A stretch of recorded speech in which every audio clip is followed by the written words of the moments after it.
बच्चे, कैसे हो? उम्मीद करता हूँ बढ़िया होंगे और अपने पेपर की तैयारी में आप लोग लगे होंगे।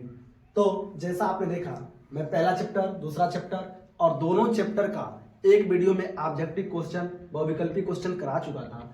अब मैं आपके सामने लेके आया हूँ अध्याय 3 क्लास 10th के लिए धातु एवं अधातु, यानी मेटल एंड नॉन मेटल। और इसका पहला क्वेश्चन ये है कि सोडियम, ऑक्सीजन एवं मैग्नीशियम के लिए इलेक्ट्रॉन बिंदु संरचना लिखिए। कह रहा है सोडियम, ऑक्सीजन एवं मैग्नीशियम के लिए इलेक्ट्रॉन बिंदु संरचना लिखिए। और ये 2015-16 और एनसीईआरटी की दृष्टि से भी ये बहुत ही महत्वपूर्ण क्वेश्चन है। तो आइए इसका हम हल जानते हैं, उत्तर जानते हैं। और पहला कहा है,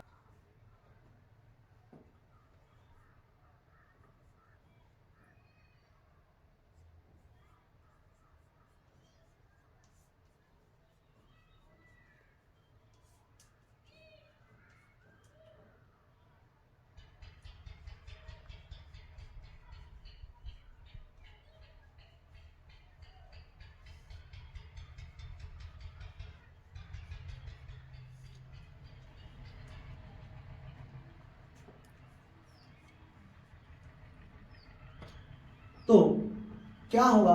सोडियम, ऑक्सीजन, मैग्नीशियम के इलेक्ट्रॉन बिंदु संरचना लिखिए। तो मैंने बताया सोडियम का परमाणु क्रमांक होता है N बच्चों, और सोडियम का प्रतीक होता है N।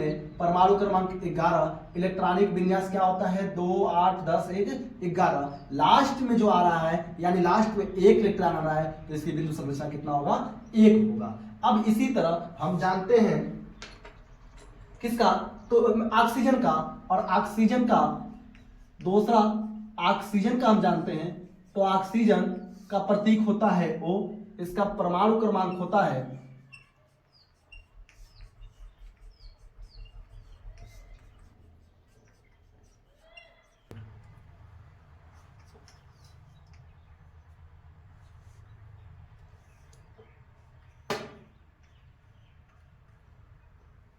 तो ध्यान देंगे कि हमने देखा ऑक्सीजन का प्रतीक O होता है, परमाणु क्रमांक 8 होता है, इलेक्ट्रॉनिक विन्यास 2 और 6 यानी 8 हो जाएगा। इलेक्ट्रॉन बिंदु संरचना, अगर इसके लास्ट कोष में 6 इलेक्ट्रॉन है तो ये 6 इलेक्ट्रॉन। अब हम देखें कि मैग्नीशियम का पूछ रहा है, तो अब मैग्नीशियम का यहां से हम देखते हैं।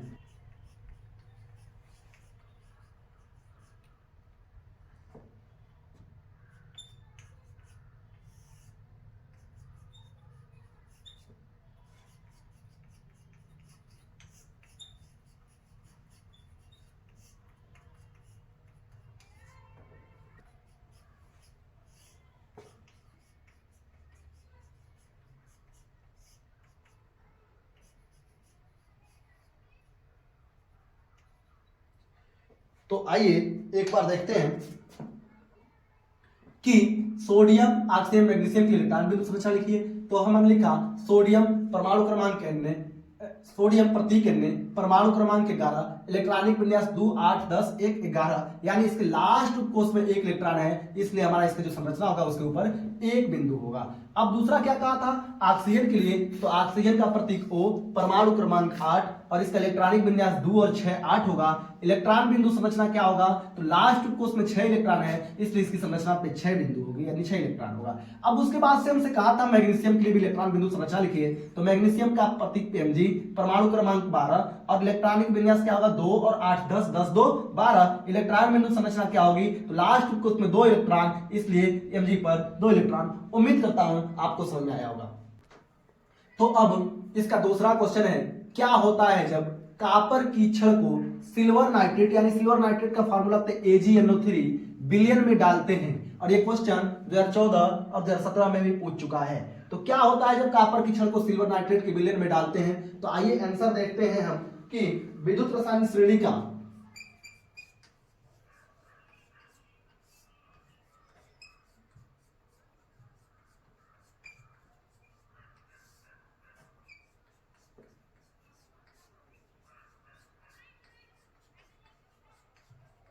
विद्युत रासायनिक श्रेणी का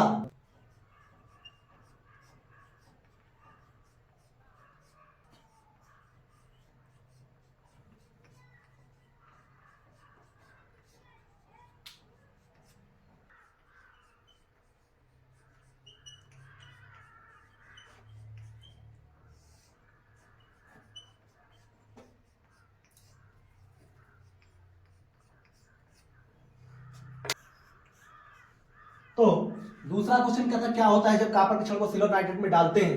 ये 2014 और 17 में भी पूछ चुका है, तो मैं बता रहा हूं इसका आंसर ये होगा, विद्युत रासायनिक श्रेणी का प्रत्येक तत्व अपने से नीचे इस तत्व को उसके विलयन से विस्थापित कर सकता है, अतः श्रेणी में Cu का स्थान Ag से ऊपर है। मतलब अतः AgNO3 से निम्नलिखित क्रिया देगा CuA2AgNO3 यानी कॉपर और सिल्वर नाइट्रेट, इसमें क्या करेगा, जो कॉपर है वो सिल्वर को विस्थापित कर सकता है, तो विस्थापित करेगा तो Cu पर 2 प्लस 2NO3 पर माइनस 2Ag यानी सिल्वर देगा, सिल्वर को विस्थापित कर रहा है। इसका मतलब जब आपको नहीं समझ में आएगा तो आप क्या करिए, रासायनिक सक्रियता श्रेणी पढ़ लीजिए, और जब सक्रियता श्रेणी में क्या होता है, लिखबा सरकाना मगल मंजर कर्फी कटकोली संपब हक्कु, इसका मतलब जो स्थान यानी इससे ऊपर रहता है, सक्रियता श्रेणी में जो स्थान पहले रहेगा वो ज्यादा प्रबल रहता है, वो अपने से कमजोर वाले को यानी अपने से नीचे वाले को विस्थापित कर सकता है। तो इसका नेक्स्ट क्वेश्चन यानी तीसरा क्वेश्चन, विद्युत रासायनिक श्रेणी के आधार पर व्याख्या कीजिए कि क्यों कॉपर यानी Cu तनु सल्फ्यूरिक अम्ल H2SO4 को कहते हैं घुलकर हाइड्रोजन मुक्त नहीं करता है।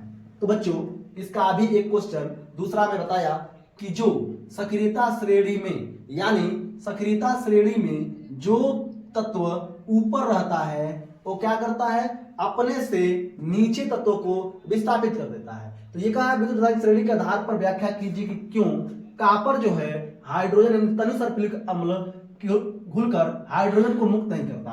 तो जब हम पढ़ेंगे सक्रियता श्रेणी किसको कहते हैं, तो लिथियम को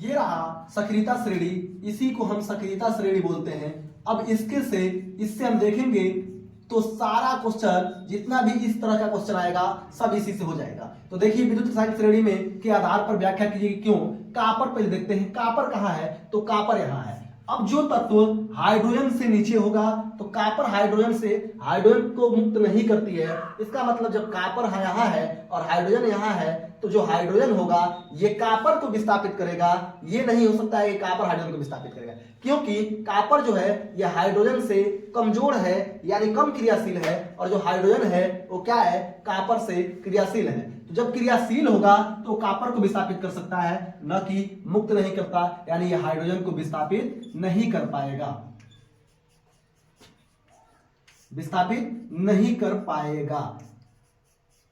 तो बच्चों इसका आंसर आप खुद लिखेंगे। कैसे लिखेंगे कि सक्रियता श्रेणी में जो तत्व हाइड्रोजन से कम क्रियाशील होगा यानी कॉपर कम क्रियाशील है तो इसको विस्थापित नहीं कर पाएगा। उम्मीद करता हूं कि आपको आंसर समझ में आ गया होगा।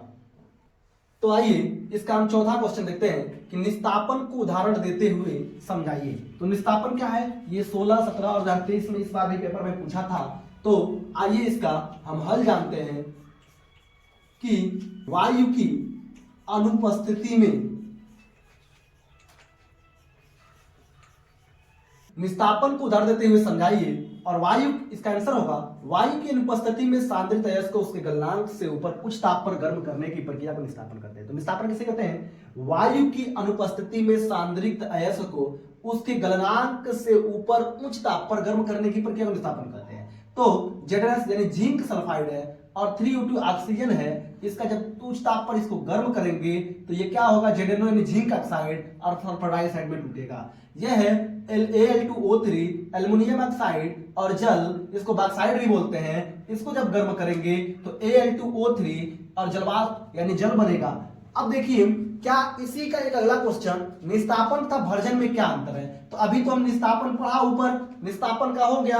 अब ये पूछा है 16, 18 और 22 में, अब केवल हमको क्या देखना है कि भर्जन। तो सेम इसी का है, ये वायु की अनुपस्थिति में होगा और ये वायु की उपस्थिति में होगा। ये क्या है, इसको उच्च ताप पर भी गर्म करेंगे, इसको भी उच्च ताप पर गर्म करेंगे, लेकिन अंतर क्या है कि इसको नियंत्रित मात्रा में ही गर्म करना है। ये क्या होगा, वायु की अनुपस्थिति में और ये वायु की उपस्थिति में। निस्तापन वायु की अनुपस्थिति में बिना वायु की, और भर्जन वायु की उपस्थिति में। वायु की उपस्थिति में जब करेंगे उच्च ताप पर गर्म करेंगे तो ये नियंत्रित मात्रा में गर्म होनी चाहिए, बस यही इसमें अंतर है। तो अब ये सेकेंड लास्ट क्वेश्चन है इस चैप्टर का, और ये कह रहा है कापर पर सांद्र H2SO4 तथा सांद्र नाइट्रिक अम्ल की अभिक्रियाओं के समीकरण लिखिए। और 2014, 2015, 2016 और 17 इसका मतलब है लगातार कई बार पूछ चुका है। तो इसका उत्तर जानते हैं। ये कहा है कापर पर सांद्र H2SO4 तथा सांद्र HNO3 यानी नाइट्रिक अम्ल। तो सांद्र H2SO4 यानी सांद्र सल्फ्यूरिक अम्ल से क्रिया जब करेगा तो कापर सल्फेट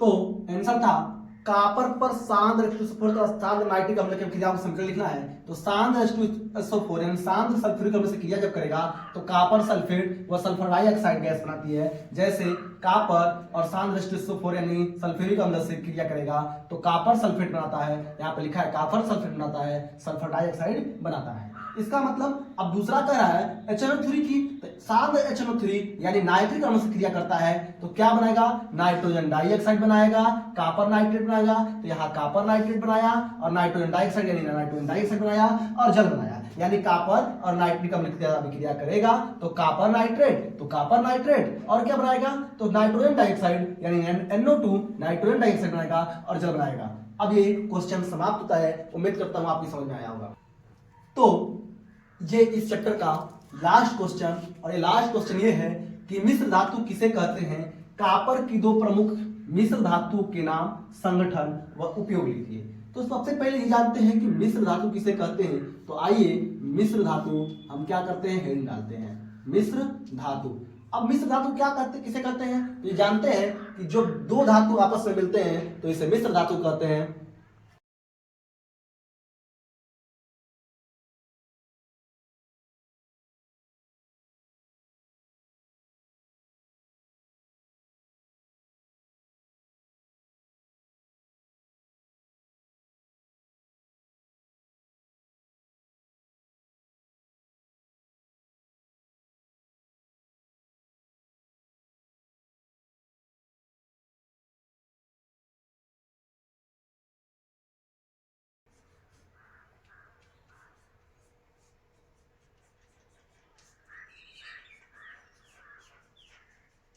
तो अब देखेंगे ये लास्ट क्वेश्चन है, मिश्र धातु किसे कहते हैं। कापर की दो प्रमुख मिश्र धातुओं के नाम और संगठन वो उपयोग लिखिए। तो ये 2013, 14, 16 और 18 में पूछ चुका है।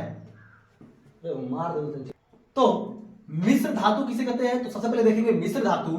तो दो या दो से अधिक धातुओं के समांगी मिश्रण को मिश्र धातु कहते हैं। यानी जब दो धातु आपस में मिलके कोई मिश्रण बनाता है तो उसे हम मिश्र धातु बोलते हैं। फिर मिश्र धातु यानी पीतल, और पीतल में तांबा प्लस जिंक मिला होता है, कांसे में तांबा प्लस टीन मिला होता है। अब देखेंगे मिश्र धातु की दो प्रमुख कापर की दो प्रमुख मिश्र धातुओं के नाम और संगठन। तो मिश्र धातु का गलनांक जो है चालकता शुद्ध से कम होता है, यानी जो मिश्र धातु जब मिल के बनेगा तो उसका आवाज शुद्ध नहीं होगा लेकिन शुद्ध से कम होता है। धातु बनाते समय यदि विभिन्न धातुओं को धीरे धीरे गर्म किया जाए और फिर धीरे धीरे ठंडा होने दिया जाए तो नरम मिश्र धातु प्राप्त होता है। कहने का मतलब है जब धातु बनाते समय धीरे धीरे उसको गर्म करें और फिर धीरे धीरे ठंडा करें तो कैसा मिलेगा, नरम मिलेगा। और वहीं पर यदि धातुओं को शीघ्रता से यानी तेजी से गर्म करें और फिर तेजी से ठंडा करें तो क्या मिलेगा, मिश्र धातु कठोर होगा, भंगुर होगा, यानी वो पीटने पे टूट जाएगा। इस तरह ये आपका तीसरा चैप्टर समाप्त होता है। तो मैं आपसे ये बताऊंगा कि अगर आप इसके साथ जुड़िए, एक चैप्टर और बचा है, केवल चौथा चैप्टर हाइड्रोकार्बन का इंट्रोडक्शन इसके अगले वीडियो में मिलेगा आपको। तो आप जुड़िए। जय हिंद, जय भारत।